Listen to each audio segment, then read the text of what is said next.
this is my YouTube channel, The IELTS Insider, and in this video we will be explaining a reading passage. The passage name is The Dead Sea Scrolls. सो ये जो students आइल्स की preparation करते हैं तो उनके लिए है ये वीडियो बेसिकली, या those people who want to know the correct answer of the passage the Dead Sea scrolls.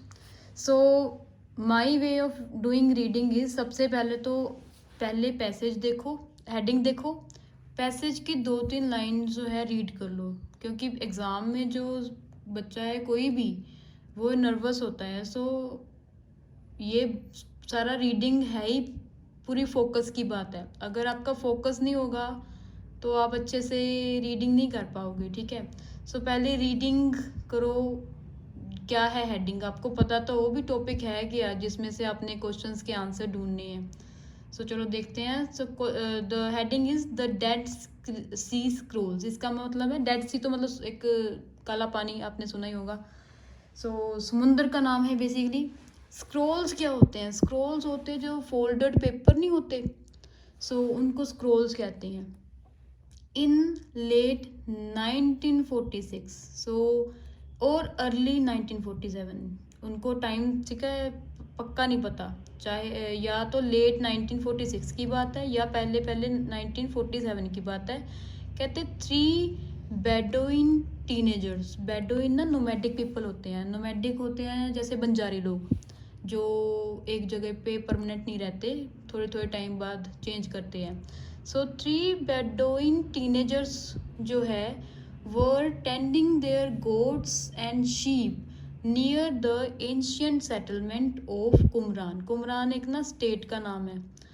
ये पैलेस्टाइन, वेस्टर्न पैलेस्टाइन के नियर है. ये एक Roman kind of Roman statement है पुराने टाइम की. ठीक है, सो उसके उस जगह पे ये जो टीनेजर्स हैं, 3 जो जवान लोग हैं, बच्चे हैं, ये ना अपनी गोट्स वगैरह, शीप्स वगैरह जो है वो उनको लेके गए थे चराने के लिए बेसिकली, है ना.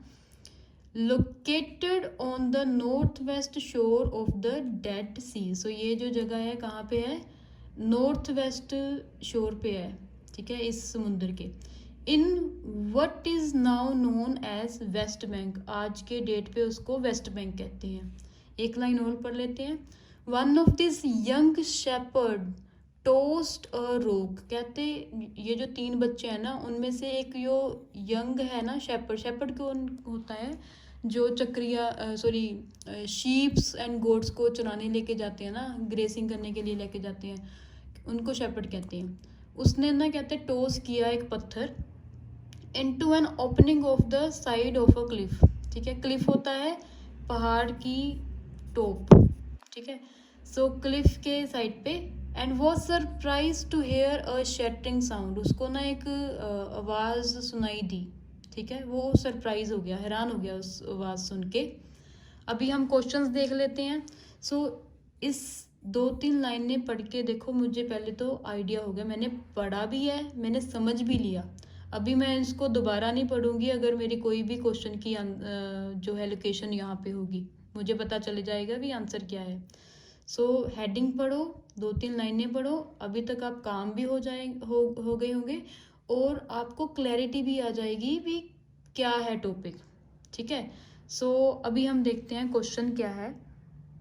सो क्वेश्चन 1 to 5 जो है, कहते कंप्लीट करो नोट्स को. एंड हमने सिर्फ 1 वर्ड ही लिखना है, इससे ज़्यादा नहीं लिख सकते. ना 2 वर्ड ना 3 वर्ड लिखेंगे. अगर 2 वर्ड लिखेंगे, 3 वर्ड लिखेंगे, वो गलत हो जाएगा. So only 1 word is allowed. So हमारा है हेडिंग इसकी द डेड सी स्क्रोल्स. यही हमारी पैसेज की हेडिंग है, डिस्कवरी. ठीक है, फर्स्ट मेरा इसमें है, इस लाइन में है, तो मैं यही पढ़ूंगी, ये नहीं पढ़ूंगी जो ऑलरेडी कंप्लीट है लाइन, सेंटेंस. ठीक है, so heard a noise of breaking when one teenager threw a dash. देखो ज़्यादातर यही होता है फिलिंग द ब्लैंक्स में. यहाँ पे उन्होंने लिखा हर्ड अ नॉइस, उसको सुनाई दी आवाज़. ठीक है, ऑफ ब्रेकिंग, टूटने की कोई आवाज़ सुनाई दी कब, सिचुएशन क्या है, when a teenager threw a dash. ठीक है, अभी देखो, अभी तो मैंने पढ़ा था। सो इसमें हमारे क्या हो गए कीवर्ड्स, हर्ड अ नॉइज, ठीक है, breaking, next is one teenager, उसने थ्रू किया कुछ, ठीक है। यो ब्लैंक के आगे वर्ड है ना, काफ़ी मुझे हेल्प करेंगे मेरा आंसर सही मिले, ठीक है। थ्रू एंड अ वर्ड का क्या मतलब है, जो भी मेरा यहाँ पे आंसर आएगा वो सिंगुलर होगा, पहली बात तो उसके साथ SES नहीं लगेगा। सेकंड थिंग इज कि वो जो आंसर है वो किसी वोवल साउंड से स्टार्ट नहीं होगा, क्योंकि वोवल साउंड के साउंड या वर्ड के आगे तो एन लगेगा ना, ठीक है। तो अभी हम देखते हैं हमारी लोकेशन।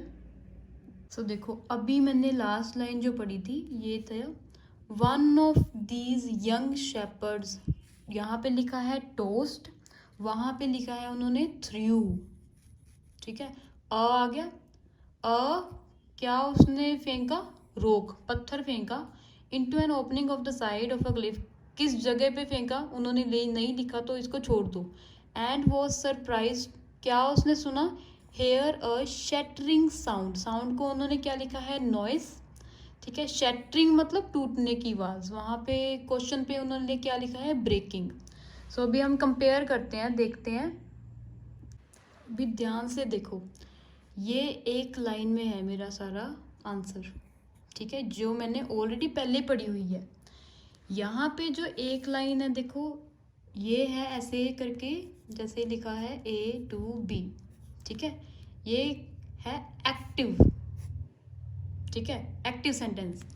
यहाँ पे इन्होंने लिखा है B to A, उल्टा करके लिखा है बेसिकली, जैसे यहाँ पे इन्होंने क्वेश्चन पे ऐसे लिखा है, ठीक है, जैसे ऐसे पेंसिल है, पर यहाँ पे उल्टी करके इन्फॉर्मेशन लिखी है।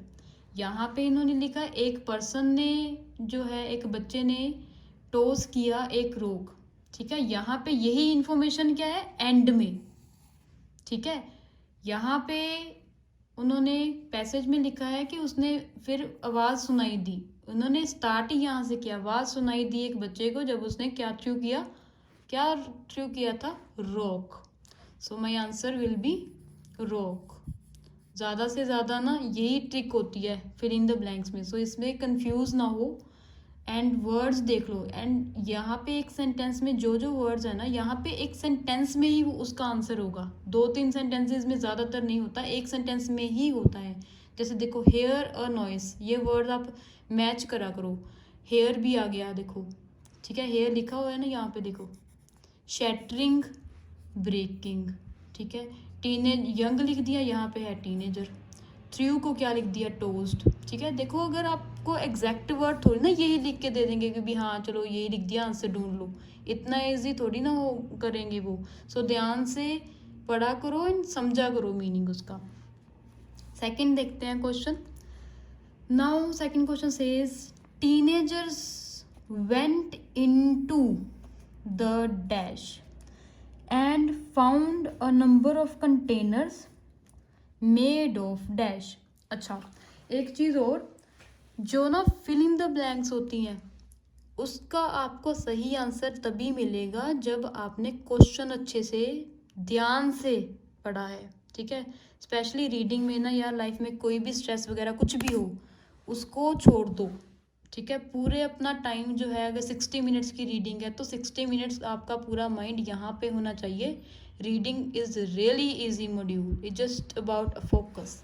सो पहली बात तो ना, ये इनटू का मतलब समझो। देखो, एक वर्ड है इन जो प्रेपोजिशन है ना वर्ड, वो पोजीशन बताती है बस, ठीक है। जैसे कि the pencil is in the box, ठीक है, पेंसिल बताई उन्होंने कि बॉक्स में है, तो ये पोजीशन होगी ना पेंसिल की, सो ये हो गया इन।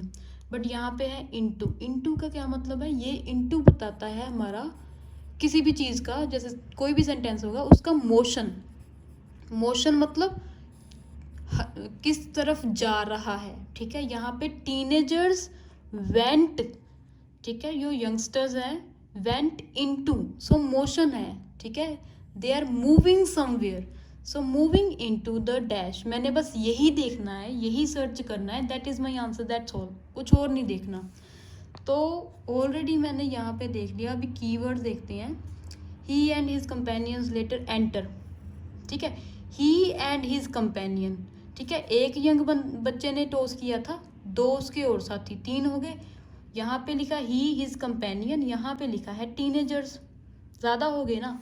एंड नेक्स्ट वेंट को उन्होंने क्या लिखा है, enter, so enter the, went into the, क्या आंसर आएगा हमारा, केव, ठीक है। यहाँ पे लिखा है enter the cave, that's it, मैंने आगे पढ़ा भी नहीं, ठीक है। अच्छा, केव क्या होती है, केव होती है गुफा। नेक्स्ट देखते हैं, क्वेश्चन मेरा है एंड फाउंड, उनको क्या मिला, नंबर ऑफ, नंबर मतलब बहुत ज़्यादा, कंटेनर मिले हैं। कंटेनर हो गया कोई डब्बे से, ठीक है, कोई बॉक्स वगैरह जैसे हो गए, कंटेनर हो गया जिसमें कोई चीज़ हम पाके रख सकते हैं, जैसे container of butter, pickle, anything. वो कंटेनर किस चीज़ के बने हैं, यही मेरा आंसर है। उन्होंने गुफा में जाके क्या किया क्या नहीं, मैंने नहीं कुछ भी सोचना, ठीक है, पढ़ना मुझे क्या ज़रूरत, यही देखो बस। उसने उनको क्या मिला, कंटेनर मिले, मैंने ये ट्रू फॉल्स भी नहीं करना भी हाँ मिले कि नहीं मिले, वो ऑलरेडी इन्फॉर्मेशन है। I only want to know कि वो जो कंटेनर थे वो किस चीज़ के बने थे, मेड ऑफ, क्योंकि उसने मुझे एक नंबर देना है, दैट्स इट। मैं क्यों टाइम वेस्ट क्यों करूँ अपना, ठीक है। सो ये इजी होते हैं। आगे देखते हैं हम container word. Okay, so stumble across the collection of large clay jars. देखो यहाँ पे लिखा स्टम्बल्ड, मतलब रोड पे आपने देखा होगा ना, वो स्टम्बल्स लगी होती हैं, उनको ठोकर लगी कहते हैं। अ कलेक्शन, कलेक्शन को क्या लिख दिया उन्होंने, नंबर ऑफ, ठीक है, मिल गया। कलेक्शन मतलब बहुत सारे, लार्ज बड़े, क्ले मिट्टी से बने हुए, जार्स, जार्स को क्या लिखा है यहाँ पे, कंटेनर्स। सो कंटेनर्स किस चीज़ के बने हैं, jars. So my answer is, sorry not jars, the answer will be clay. So my third answer is clay. Clear. Next देखते हैं हमारा। So fourth question says, the scrolls के बारे में है ये। Thought to have been written by a group of people, माना जाता था कि लिखे गए हैं ग्रुप ऑफ पीपल के द्वारा, नोन एज द डैश, ठीक है। उन लोगों को क्या कहा जाता है, नोन एज डैश। तो मैंने यही देखना है, जो बंदों ने वो स्क्रोल्स लिखे वो क्या माने जाते थे, किस ग्रुप को बिलोंग करते हैं। तो देखते हैं हमारी लोकेशन। सो मैंने देखना है स्क्रोल्स जो है, ठीक है, लिखे गए हैं। तो यहाँ पे अगर मैं स्कैन करूँ तो कोई डेट वगैरह नहीं आ रही है ना, कि किस बंदों ने लिखा है, किस इन ग्रुप ऑफ पीपल ने लिखा है। यहाँ पे ओरिजिन की बात आ गई, सेकंड पैसेज में स्क्रोल्स आ गया।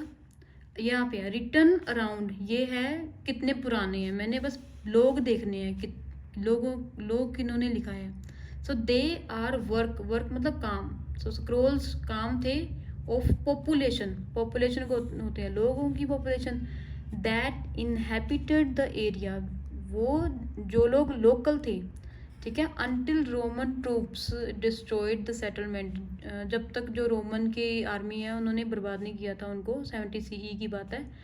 The area was known as Judea at that time.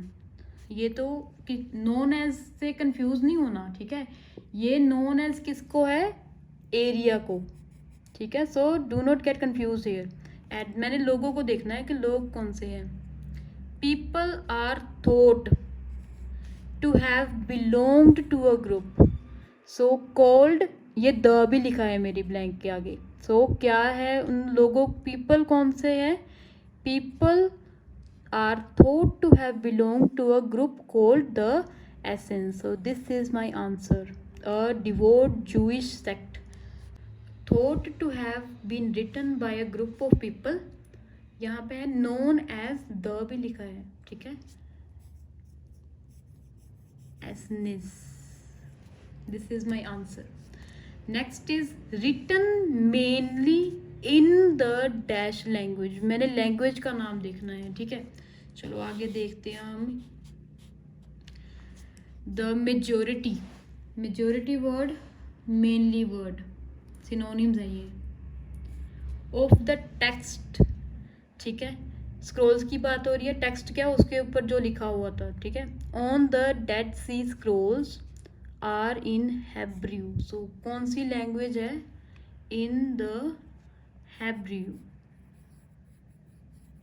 So Hebrew language में मेनली जो है लिखे गए हैं. with some fragments written in ancient version of its alphabetical thought to have fallen out of use. कहते कुछ फ्रैगमेंट्स जो हैं पुराने समय की है, अल्फ़ाबेट यूज़ किए हैं उसमें, वो कहते 5th सेंचुरी BCE से पहले ही बाहर हो गए यूज़ करने के, मतलब बिल्कुल यूज़ नहीं होते थे. But there are other languages as well, बाकी भी हैं. सम स्क्रोल्स, देखो यहाँ पे सम स्क्रोल्स अरेमिक में है.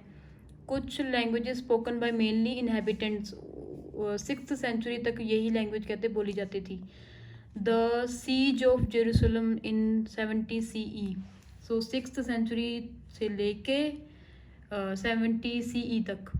इन एडिशन सेवरल टेक्स्ट कहते feature translation of Hebrew Bible into Greek. So Hebrew की जो बाइबल थी वो ग्रीक ट्रांसलेशन हुई थी. सो मैंने तो टेक्स्ट की लैंग्वेज देखनी है बस, ठीक है. यहाँ पे भी देखो अगर लिखा है तो सम स्क्रोल्स है, बट क्वेश्चन में तो उन्होंने लिखा है ना मेनली कौन सी लैंग्वेज में लिखी है. सो मेनली क्या आएगा? The majority of text on the Dead Sea scrolls are in Hebrew language. So majority of scrolls are written mainly in the Hebrew language. So this is my answer यहाँ से, ठीक है. Next 6 to 13 जो question है इनमें हमने true false not given देखना है.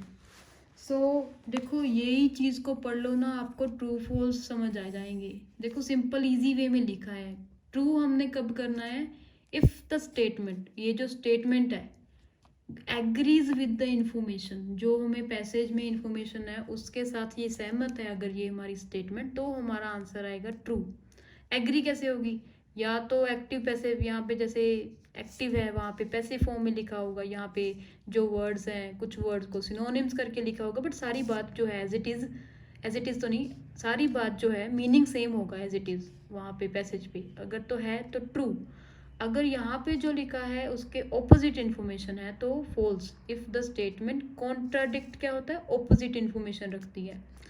अगर कुछ हिस्सा जो है इस स्टेटमेंट का पैसेज में जिक्र किया है, बट कुछ जो हिस्सा है, कुछ इन्फॉर्मेशन जो है पैसेज में है ही नहीं, if there is no information on this, अगर है ही नहीं इसके बारे में बात, तो I would simply say not given, ठीक है.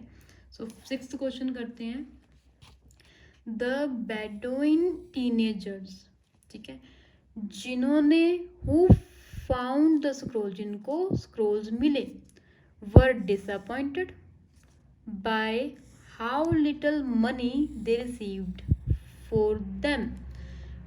कहते जो बेडोइन टीनेजर्स है ना, जिन्होंने स्क्रोल्स मिले जिनको, वो डिसअपॉइंटेड थे. डिसअपॉइंटेड मतलब सैड थे काइंड ऑफ. बाय हाउ, निराश थे. बाय हाउ लिटल मनी, भी उनको कितनी कम मनी मिली, ठीक है, उसके बदले में. तो इसका देखते हैं हम उन्होंने कब सेल किए ये. सो यहाँ पे देखते हैं. जब वो केव में एंटर किए, he and his companion later entered the cave, stumbled across a collection of large clay jars. कहते ठोकर लगी उनको इतने सारे जो क्ले जार्स की थी, जार्स से. 7 ऑफ विच कंटेन स्क्रोल, उनमें से 7 जो थे ना उनमें स्क्रोल्स थे, विद राइटिंग ऑन देम, ठीक है. द टीनेजर्स टुक 7 स्क्रोल्स, वो 7 स्क्रोल्स ले गए to a nearby town, साथ के टाउन में, where they were sold for small sum, जहाँ पे उन्होंने सेल किए थोड़ी सी मनी पे, ठीक है, स्मॉल सम, ठीक है, मतलब कुछ पैसे के बदले उन्होंने सेल किए to a local antiquities dealer, जो एंटीक्स रखते हैं ना उनके जो डीलर है उनको सेल किए। अभी देखो सेल तो किए, थोड़ी सी मनी पे सेल किए। अभी हम देखते हैं निराश है, हैप्पी है, क्या है उनका mood. Word of the find spread, जो उनको मिले ना उसकी बातचीत कहते हैं, उसकी न्यूज़ सारी जगह स्प्रेड होगी। And Bedouins and archaeologists eventually unearthed tens of thousands of additional scrolls fragments for 10 nearby caves।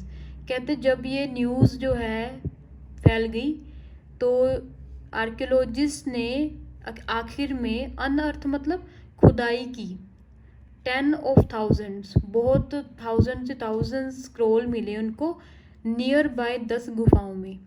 Together they make up to 800-900 manuscripts, manuscripts मतलब हैंड रिटन नोट्स, ठीक है। It soon became clear that this was one of the greatest archaeological discoveries ever made. So ये साबित हो गया, कहते ये clear हो गया कि ये इस आर्कियोलॉजिस्ट की सबसे बड़ी डिस्कवरी होगी, ठीक है। सो इसमें देखो हमारा जो क्वेश्चन था, बच्चों ने जो सेल किया नियर बाय टाउन में, वो 7 स्क्रोल सेल किए कुछ पैसे पर। वो खुश थे, सैड थे, कुछ नहीं लिखा। सो वो इंफॉर्मेशन मिसिंग है। So my answer will be not given. Back to question 6, the Bedouin teenagers है, ठीक है, तो टिक करते हैं। हु फाउंड द स्क्रोल्स, जिनको स्क्रोल्स मिले, ठीक है। वर्ड डिसअपॉइंटेड, ये क्वेश्चन मार्क है जी, ये हमें मिला नहीं। By how little money they received, हाँ उनको लिटल मनी मिली है, ये ठीक है, अभी थोड़े से पैसे मिले थे बेचारों को, पर ये चीज़ नहीं है। वर्ड डिसअपॉइंटेड, या देखो अगर ना उन्होंने लिखा होता था दे वर हैप्पी, तो मेरा आंसर सीधा आना था फॉल्स, क्योंकि कॉन्ट्राडिक्शन होगी। यहाँ पे लिखा है डिसअपॉइंटेड, वहाँ पे अगर पैसेज में अगर हैप्पीनेस की या उनको जॉय फील हुआ ऐसा कुछ था होगा, तो ऑपोजिट इन्फॉर्मेशन। अगर यहाँ पे डिसअपॉइंटमेंट है और इसका कोई सिनोनिम अगर लिखा होता तो ट्रू आना था, बट ये इन्फॉर्मेशन है ही नहीं, तो मैं क्यों भी ट्रू फॉल्स में उलझूँ। आई would simply say not given, हमें नहीं मालूम, सेफ साइड रहो। जिसके बारे में लाइफ में भी नहीं पता होता ना उसके बारे में बोलना नहीं चाहिए, ठीक है जी। जो 7th क्वेश्चन देखते हैं। देयर इज एग्रीमेंट, कहते एक सहमति है अमंग एकेडमिक्स। एकेडमिक्स क्या होते हैं, जो पढ़ाई के केंद्र कह लो, लोगों में या उनके ऑर्गेनाइजेशंस में, कहते हैं एग्रीमेंट है किसके बारे में, about the origin of Dead Sea scrolls. Origin मतलब वो कितने पुराने हैं, ठीक है। डेड सी स्क्रोल्स जो हैं वो कितने पुराने हैं, इसके बारे में कहते एग्रीमेंट है। तो चलो इसका आंसर देखते हैं हम। सेकंड पैसेज, ओरिजिन वर्ड आ गया, the origin of Dead Sea scrolls आ गया, which were written around 2000 years ago, जो लिखे गए थे 2000 साल पहले। बिटवीन, इस समय, ठीक है, किस समय के बिटवीन है, 150 BCE and 70 CE, is still the subject of scholarly, academic लिखा है उनको क्वेश्चन में, स्कॉलरली यहाँ पे, क्वेश्चन में academic, is still the subject of scholarly debate even today. कहते जो ओरिजिन है डेड सी स्क्रोल्स का, जो 2000 साल पहले इस इन सालों के बीच में लिखे गए हैं, वो आज भी इज स्टिल मतलब अभी भी टॉपिक है जो स्कॉलरली लोग हैं उनकी डिबेट का, ठीक है, इवन टुडे, आज भी, ठीक है। सो ये तो कह रहे भी उनकी डिबेट आज भी उस पर मतलब बहस हो जाती है, डिबेट हो जाती है। क्वेश्चन में है एग्रीमेंट, सो ये ऑपोजिट इन्फॉर्मेशन नहीं हुई, ठीक है, तो हमारा आंसर फॉल्स आएगा।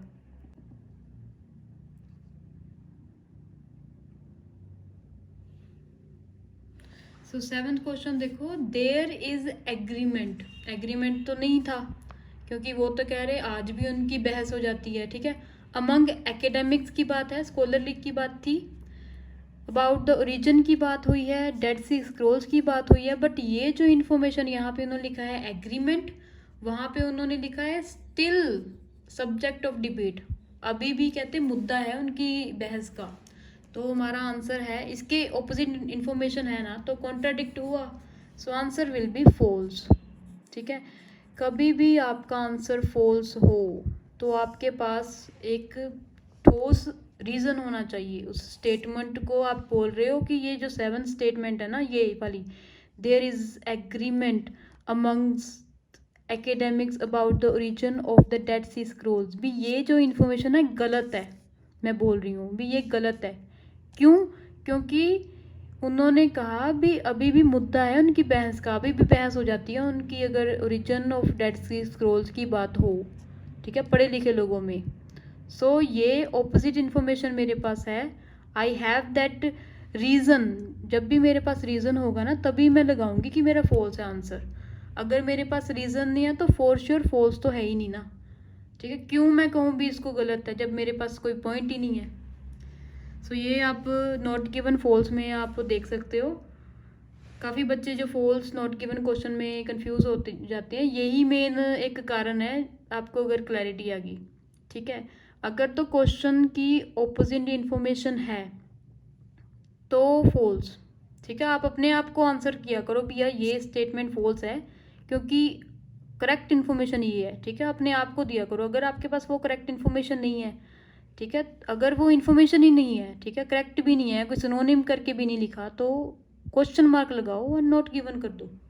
ठीक है, नेक्स्ट क्वेश्चन देखते हैं। चलो, मोस्ट ऑफ द बुक्स, ज़्यादातर जो किताबें हैं, of the Bible written on the scrolls are incomplete. So यहाँ पे इन्होंने लिखा है ज़्यादातर जो किताबें हैं ना बाइबल की, जो लिखी गई हैं स्क्रोल्स के ऊपर, वो कहते हैं इनकम्प्लीट है। तो चलो इसकी बात देख लेते हैं, बाइबल का जिक्र। अभी कीवर्ड्स मेरे क्या हो जाएंगे, बुक्स, ठीक है, बाइबल, ठीक है, इनकम्प्लीट। चलो देखते हैं इसका आंसर। सो इस यहाँ पे हमने पढ़ा था लैंग्वेज की बात हुई थी। ठीक है, बाइबल ये वर्ड मुझे इस पैराग्राफ में मिल रहा है। सो क्या लिखा है इन्होंने, the Dead Sea scrolls include fragments, कहते फ्रेगमेंट्स है, from every book of Old Testament of the Bible. So इतना डिटेल में नहीं पढ़ना, of every book of Bible, ठीक है, except the book of Esther. तो एस्थर बुक को छोड़ के कहते बाकी सारी जो स्क्रोल्स है ना उस पे कहते फ्रेगमेंट्स हैं, मतलब कुछ कुछ पार्ट हैं किसके, बुक ऑफ किसके, बाइबल के। तो चलो ये तो है, बाइबल में तो लिखा है जी। The only entire book of the Hebrew Bible preserved, संभाली गई है, कहते सिर्फ एक पूरी किताब हेब्रू बाइबल की संभाल के रखी गई है, अमंग्स द मैन्युस्क्रिप्ट फ्रॉम, कौन सी है, कुमरान इज ईसाइया। सो यही एक बुक है जो एंटायर बुक है जो संभाली गई है। ठीक है, this copy dated to the 1st century, कहते हैं इतनी पुरानी है, is considered the earliest biblical manuscript still in existence. सबसे पुरानी कहते मानी जाती है ये किताब। ठीक है, बिब्लिकल मैन्युस्क्रिप्ट सबसे पुरानी मानी जाती है। Along the biblical text the scroll include documents about sectarian regulation, अलग अलग सेक्टर कैसे रेगुलेट होते थे, कैसे कैसे काम होते थे, religious writing that do not appear in the old testament. चलो बाइबल की बात करते हैं।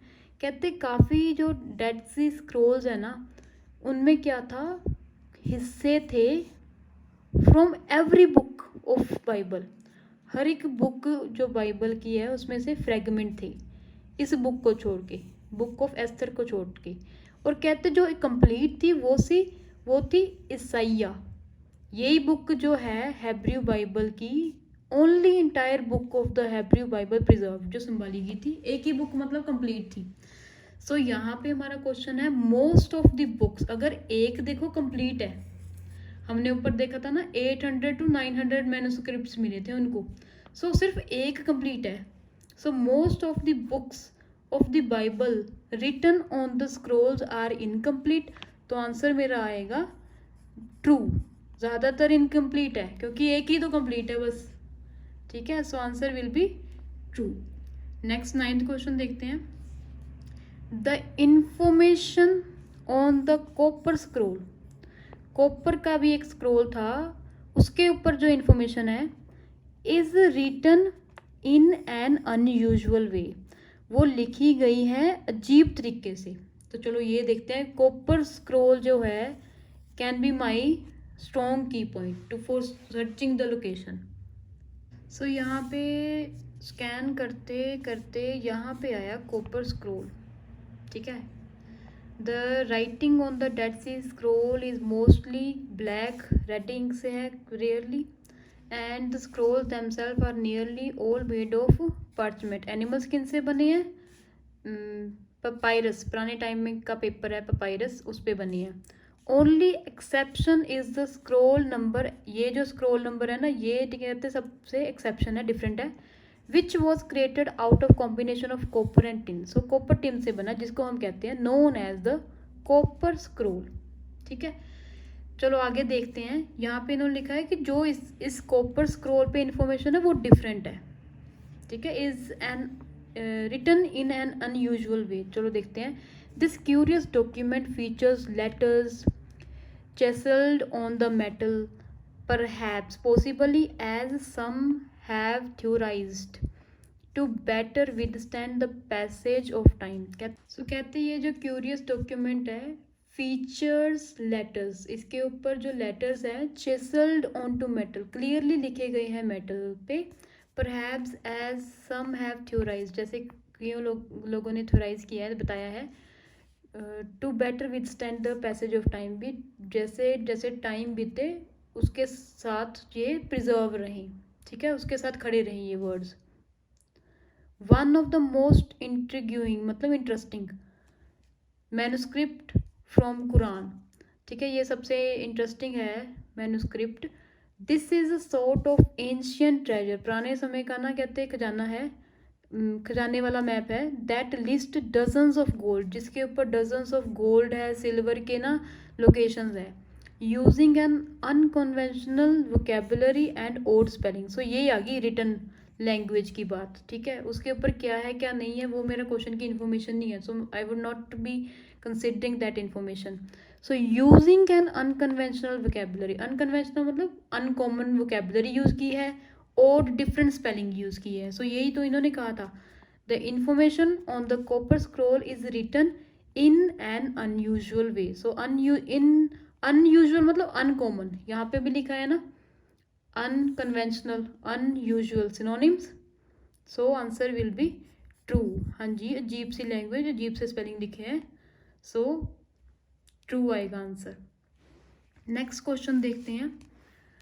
मार Samuel was given some of the scrolls as a gift। सो मार सैम्यूल को कुछ स्क्रोल्स मिले गिफ्ट के तौर पे। ये देखते हैं, ये तो देखो नेम है पर्सन का, एज इट इज़ लोकेशन मिल जाएगी हमें। सो देखते हैं यहाँ पे इसी पैसेज में तो ये वर्ड नहीं है, सिर्फ स्कैन करना होता है, ठीक है, पढ़ना नहीं होता। So in this next passage, in the second line, I get the word Mar Samuel। तो ये लाइन कहाँ से स्टार्ट होती है पढ़ते हैं हम। In 1948 कहते साइरियन एक बंदा है मार सैम्यूल, इसने एक्वायर किए 4 ऑफ द ओरिजिनल 7 में से 4 ओरिजिनल स्क्रोल्स जो हैं इसको मिले from the Jerusalem shoe maker, shoes बनाने वाले बंदे से, and part time antiquity dealer. So जो एंटीक पीसेस का पार्ट टाइम डीलर था उससे मिले, एंड एक शू मेकर से मिले। Paying less than $100 for them. So $100 से भी कम उसने क्या किया, पे किया। पर यहाँ पे उन्होंने क्या कहा था कि एज अ गिफ्ट है, सो गिफ्ट तो नहीं है जी। सो मार सैम्यूल मिल गया मुझे, इस पर्सन ने ही मिले हैं उसको, ठीक है। Was given some of the scrolls, हाँ उसको 4 जो है स्क्रोल मिल गए थे। बट यहाँ पे है गिफ्ट मिला, उसने यहाँ पे लिखा है पे मीन्स उसने मतलब बाय किए, सो ऑपोजिट इन्फॉर्मेशन है, उसने फ्री में नहीं मिले, उसने पैसे दिए फिर उसको मिले। सो आंसर मेरा आएगा फॉल्स, कि मार्क सैमुअल को एज ए गिफ्ट नहीं मिले स्क्रोल्स, उसने बाय किए। So I have this information, correct information, तभी मैंने फॉल्स लगाया। As I have already told you in the previous questions कि जब भी फॉल्स लगाओगे you need to give correct information. अगर दोगे correct information then only your answer will be right, ठीक है, मतलब करेक्ट होगा आंसर आपका। सो नेक्स्ट क्वेश्चन देख लेते हैं। 11th, in the early 1950s, a number of educational establishments in the US. So educational establishment मतलब स्कूल, कॉलेजेस, यूनिवर्सिटीज। सो ये जो कीवर्ड मिल जाएगा मुझे एक 1950s, ठीक है, एंड एजुकेशनल कॉलेज स्कूल में भी यूएस लिखा होगा। वर कीन मतलब वो बहुत इंटरेस्टेड थे टू बाय स्क्रोल्स, किससे? From mark Samuel. So mark Samuel से कहते हैं यूएस के कॉलेज स्कूल जो है वो बड़े इंटरेस्टेड थे बाय करने के लिए। किस ईयर में? In early 1950। सो इसकी लोकेशन देख लेते हैं हम। सो हेयर यूएस आ गया अगली लाइन में ही, ठीक है। He then travel to the US कहते चला गया वो, एंड अनसक्सेसफुल वर्ड लिखा है उन्होंने, ठीक है, unsuccessfully offered them to the number of universities, Yale University को भी, ठीक है, कहते अनसक्सेसफुली उसने ऑफर किए कितनी ही यूनिवर्सिटीज को।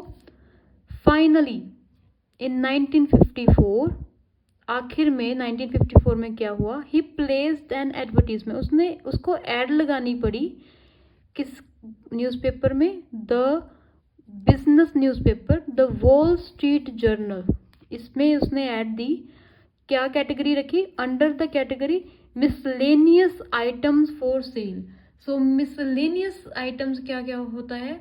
जो अजीब सी डिफरेंट टाइप्स की चीज़ें होती हैं उसको मिसलेनियस कहते हैं। मिसलेनियस आइटम्स फॉर सेल, ये उसकी हेडिंग थी न्यूज़पेपर में। दैट रेड, क्या उस पर लिखा था? Biblical manuscripts dating back to at least 200 BC are for sale, ये लिखा गया था। So this would be an ideal gift to an educational और religious institutions by an individual और ग्रुप। ये कहते हैं एक बड़ा सही गिफ्ट है एजुकेशनल या रिलीजियस इंस्टीट्यूशन के, संस्था को, ठीक है, रिलीजियस संस्था या एजुकेशनल संस्था के लिए एक बड़ा सही गिफ्ट है कहते। ये उसने लिखा था, देखो इन्वर्टेड कोमास है यहाँ पे भी, यहाँ पे भी, ये उसकी लैंग्वेज थी न्यूज़पेपर की।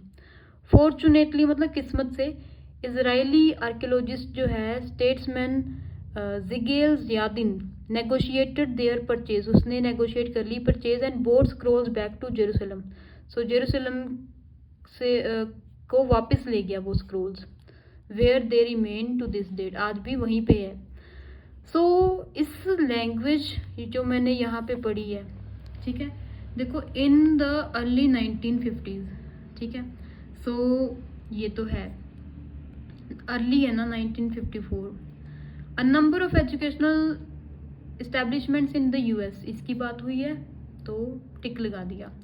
वर keen to buy scrolls, they were not keen. अगर कीन होते तो उन्होंने बाय कर लेना था, ठीक है। And they have use the word unsuccessfully offered them to number of universities, ठीक है, अनसक्सेसफुल रहा वो, उसने ऑफर तो किया but he was unsuccessful. And finally, language देखो क्या यूज किया, फाइनली, फिर उसने कहते एडवर्टीजमेंट दी, उस पर ये लिखा हुआ था, एंड देन फॉर्चुनेटली, किस्मत से फिर ये उसको एक बायर मिल गया। सो दे वर नॉट कीन, अगर कीन होते तो उन्होंने बाय कर लेना था। They have written the word unsuccessful, so answer मेरा आएगा फॉल्स, ठीक है। सो नेक्स्ट क्वेश्चन देखते हैं। The scroll that was pieced together, piece मतलब टुकड़े टुकड़े थे, उसको जोड़ा गया, वो स्क्रोल को दैट वॉज pieced together, किसमें 2017 में, contains information about annual occasion, साल के जो जो ओकेजन होते हैं, फेस्टिवल होते हैं इन द कुमरान एरिया, उस जगह पे 2000 साल पहले। सो चलो इसकी लोकेशन देखते हैं यहीं पे लास्ट पैसेज में। सो 12 क्वेश्चन में है जो कहते हैं स्क्रोल जो पीस टुगेदर किया, मतलब उसके टुकड़े टुकड़े थे उसको जोड़ा गया 2017 में, उसके ऊपर जो इन्फॉर्मेशन थी वो क्या बताती थी, साल में क्या क्या फेस्टिवल होते थे कुमरान में 2000 साल पहले। सो इन 2017 मिल गया जी। रिसर्चर्स फ्रॉम द यूनिवर्सिटी, ये वाली रीस्टोर्ड, ठीक है, पीस टुगेदर कह सकते हैं। डेसीफर्ड, सो डेसीफर्ड का क्या मतलब होता है, सक्सीडेड इन अंडरस्टैंडिंग, ठीक है, सक्सेसफुल हुए उसको समझने में। One of the last untranslated scroll, the university रेडसन एंड ये वाली स्पेंट 1 ईयर, 1 साल बताया रीअसेंबलिंग, फिर आ गया पीस टुगेदर, रीअसेंबलिंग 60 फ्रेगमेंट, 60 टुकड़े थे उसके, that make up the scroll, आ गया जी scroll that was pieced together in 2017, हो गया। उसके ऊपर इंफॉर्मेशन क्या है, ये इंफॉर्मेशन देखते हैं अब। Deciphered from a band of coded text on parchment, animal skin के ऊपर जो टेक्स्ट था उसकी कहते हैं अंडरस्टैंडिंग हुई।